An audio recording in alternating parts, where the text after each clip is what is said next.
안녕하세요. 안목입니다. 이제 2020년도 며칠 남지 않았습니다. 올해 2020년은 거의 모든 분들께 낯설고 또 어려웠던 한 해가 아니었을까 싶습니다. 갑작스러운 전염병으로 인해 전 세계가 움츠러들었고 또 우리는 지금도 그 영향 속에서 살아가고 있기 때문입니다. 낯설고 어려웠던 시간들이었지만 한 해를 마무리하며 어떻게 개인적으로 그리고 가족이 함께 하나님께 나아갈 수 있을까라는 그런 고민이 있었습니다. 고통과 감사 그리고 소망에 대한 질문과 묵상을 통해 2020년 한 해를 돌아보고 2021년 새해를 새롭게 시작해보면 어떨까요? 그래서 고통과 감사, 소망을 줄여서 고감소라고 한번 이름을 붙여보았습니다. 고감소 묵상에는 세 가지 가이드라인이 있습니다. 첫 번째는 시간입니다. 언제 하면 좋을까요? 고감소 묵상을 하는 가장 좋은 시간은 31일 저녁, 그러니까 한 해의 마지막인 그날 저녁이 좋지 않을까 싶습니다.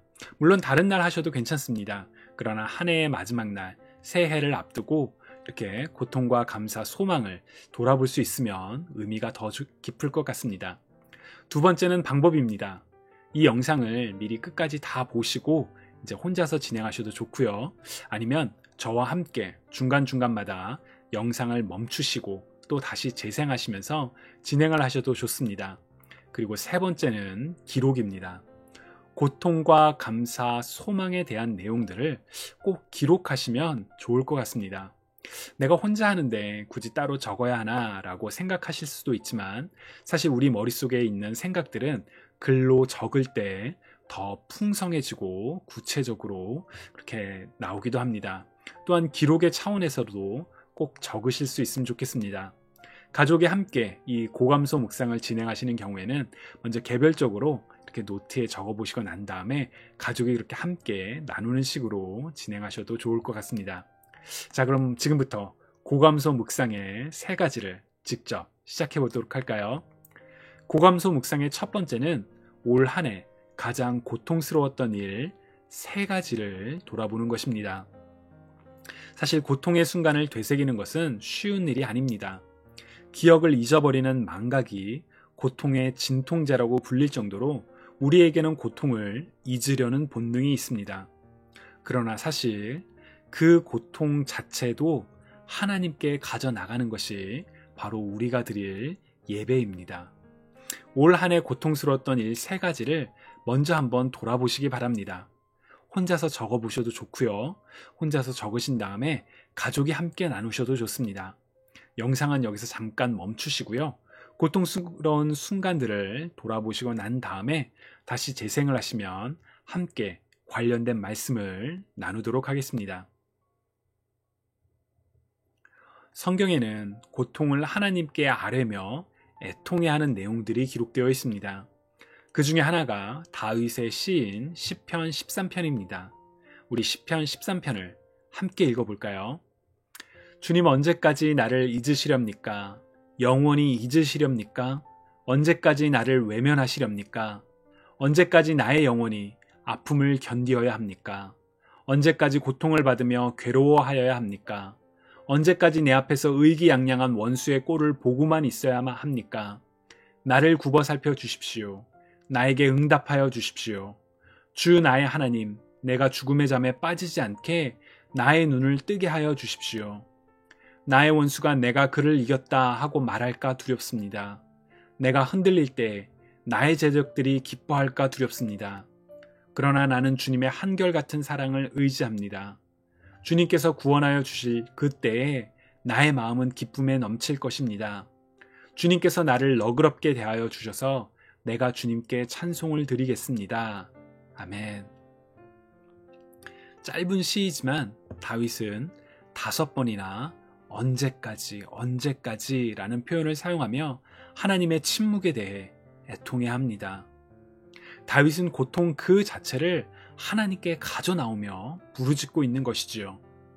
그러나 그가 고통을 아뢰는 것에 그치지 않고 고통 속에서 하나님을 찬양하는 부분을 우리는 주목해야 합니다. 5절과 6절을 보시면 하나님의 변하지 않는 사랑, 곧 헤세드를 의지하며 하나님의 구원을 기뻐하게 될 날을 확신하지요. 하나님의 은혜를 감사하며 하나님을 노래하겠다고, 하나님을 찬송하겠다라고 고백을 합니다. 기억하고 싶지 않은 고통이라 할지라도 고통을 하나님께 가져나와 하나님께 아뢰는 가운데, 하나님 앞에서 애통하는 가운데 성령님을 통해 위로와 힘을 얻어 하나님을 찬양하실 수 있게 되기를 축복합니다. 고감소 묵상의 두 번째는 올 한 해 감사한 일 3가지를 돌아보는 것입니다. 영상을 여기서 멈추시고 난 다음에 감사한 일 3가지를 적으시거나 아니면 가족과 충분히 나누시고 난 다음에 다시 재생을 누르시면 감사와 관련된 말씀을 함께 읽고 또 나누도록 하겠습니다. 감사한 일 3가지 돌아보는 것 어떠셨나요? 너무 많아서 어떤 것을 3가지 뽑아야 할지 모르겠다라고 느끼셨던 분들도 계실 것이고, 잘 없는 것 같은데 어떻게 3가지나 찾으라고 하나? 라며 힘들게 느껴지셨던 분들도 계시지 않을까 싶습니다. 사실 일어났던 일, 모든 일 자체를 감사하는 것을 저는 불가능하다고 생각합니다. 예를 들어 우리는 코로나 바이러스 그 자체를 감사할 수가 없습니다. 그러나 감사의 목적과 이유가 나 자신이 아니라, 나 자신에게 초점을 맞춘 것이 아니라 하나님을 향하게 될 때 우리는 모든 상황 속에서 하나님께 감사드릴 수가 있습니다. 내게 좋은 일이 일어나서 하나님께 감사하는 것이 아니라 내가 좋았던 혹은 힘들었던 그 모든 상황 속에서 나와 함께 하신 하나님을 감사하게 되기 때문입니다. 우리 시편 139편 1절부터 14절을 같이 한번 읽어볼까요? 오 여호와여, 주께서 나를 살펴보셨으니 나를 아실 것입니다. 내가 앉고 서는 것을 아시고 멀리에서도 내 생각을 아십니다. 주께서는 내가 길을 다니는 것과 내가 눕는 것을 아시니 내가 하는 모든 일을 샅샅이 알고 계십니다. 오 여호와여, 내가 말을 혀에 담기도 전에 주께서는 그것마저 다 아십니다. 주께서는 나를 앞뒤로 둘러싸 주시고 내게 손을 얹으셨습니다. 그토록 잘 아시다니 너무나 놀랍고 너무도 높아서 나는 이를 수 없습니다. 내가 주의 영을 떠나 어디로 가겠습니까? 내가 주 앞을 떠나 어디로 피하겠습니까? 내가 하늘로 올라가도 거기에 계시며 지옥의 잠자리를 마련해도 거기에 계십니다. 내가 새벽 날개를 타고 바다 저 끝에 내려앉더라도 어디에서든 주의 손이 나를 인도하시며 주의 오른손으로 나를 꼭 붙드실 것입니다. 내가 어둠에게 나를 가리고 밤에게 나를 둘러달라 해도 어둠조차 주로부터 숨지 못하며 밤도 낮처럼 환하게 빛날 것입니다. 주께는 어둠이나 빛이나 다를 바 없으니 말입니다. 주께서는 내 장기를 지으셨고 내 어머니의 모태에서 나를 만드셨습니다. 내가 주를 찬양합니다. 주께서 나를 경이롭게 멋지게 지으셨습니다.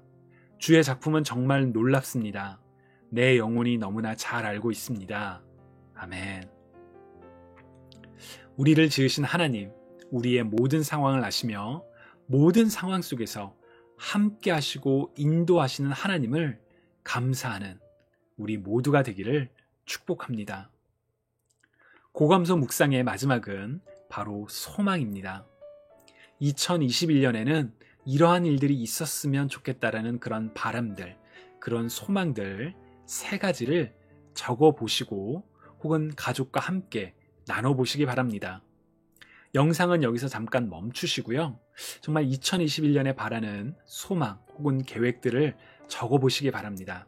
그리고 그 한 해가 끝났을 때 돌아보기 위해서라도 꼭 적으시고 난 다음에 다시 영상을 재생하시면 소망과 관련된 하나님의 말씀을 함께 나누도록 하겠습니다. 내년에 어떠한 소망을 가지고 계신가요? 우리 시편 84편을 같이 한번 읽어볼까요? 만군의 여호와여, 주가 계시는 곳이 얼마나 아름다운지요. 내가 여호와의 성전들을 애타게 그리워하다가 쓰러질 지경이 되었습니다. 나의 온몸과 온 마음으로 살아계신 주께 부르짖습니다. 만군의 여호와 나의 왕이시며 나의 하나님이시여, 주의 제단 곁에는 참새도 깃들 곳이 있고 제비도 새끼를 품을 보금자리가 있습니다. 주의 집에 사는 사람들은 행복합니다. 그들이 주를 영원히 찬송할 것입니다. 셀라.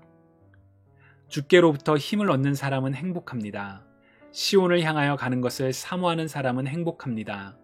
그들이 눈물의 골짜기를 지나갈 때에 그곳을 샘이 되게 하며 가을비가 우물을 가득 채워줍니다. 예루살렘을 향해 걸어갈수록 점점 더 힘을 얻습니다. 모두들 시온에서 하나님을 만나게 될 것입니다. 만군의 여호와 하나님이여 내 기도를 들어주소서. 야곱의 하나님이여 내 말에 귀를 기울여 주소서. 셀라. 오 하나님, 우리의 방패를 살펴주소서. 주께서 기름 부으신 왕에게 은혜를 베풀어 주소서. 주의 성전뜰에서 보내는 하루가 다른 곳에서 지내는 첫날보다 더 행복합니다. 내가 악한 자들의 집에서 사느니 차라리 내 하나님의 집에 문지기로 있겠습니다. 여호와 하나님은 우리의 태양이며 방패이십니다. 여호와는 우리에게 은혜와 명예를 주십니다. 주는 정직하게 사는 사람에게 가장 좋은 것을 아끼지 아니하시고 주십니다. 만군의 여호와여, 주를 의지하는 사람은 행복합니다. 아멘. 잠언 16장 9절에 사람이 마음으로 자기의 길을 계획할지라도 그의 걸음을 인도하시는 이는 여호와시니라 라고 기록되어 있습니다. 저는 제가 바라는 소망들, 꿈들, 계획들이 정말 그 바램대로 이루어지면 참 좋을 것 같다라고 생각을 합니다. 그러나 제 삶이 저의 계획대로 살아가는 것이 아니라 바로 하나님의 계획이 제 삶에서 이루어진다면 그보다 더 바랄 것은 없으리라고 확신합니다. 시편 84편의 고백처럼 하나님과 함께 하는 것이 우리에게 최고의 복이기 때문입니다. 여러분의 계획과 소망 속에서 하나님의 뜻이 이루어지기를 축복합니다. 새롭게 시작되는 한 해에도 하나님과 동행하며 고통과 감사의 순간 속에서 하나님께 소망을 품으며 하나님을 찬양하는 우리 모두가 되시기를 주님의 이름으로 축복합니다. 감사합니다.